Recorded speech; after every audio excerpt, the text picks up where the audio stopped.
what I really want to show real quick is what makes us different visually than every other system. So you're taking in that quote data, and then these stacks of paper that I'm showing you, imagine that that is your database. Those are all the prospects that you're building this database in your area, in your state, or wherever you market. You're learning about people. That's what's so important about this business. We are a people business.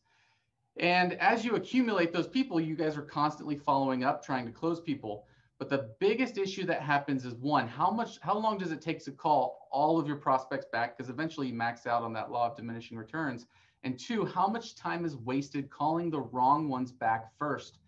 Easy experiment you can do in your own time. If you have a 20% closing ratio, calling back these dumb leads lists in your systems could be wasting 80% of your day, right? And you have to hope that since you have a 20% close rate, that those 20% that are valuable actually answer the phone when you call them, right?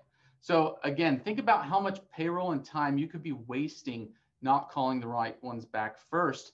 With MVP, you will. It's ranking and prioritizing your entire sales pipeline by who is most valuable, most likely to close, using all of that data intelligence that you're gathering every day anyways.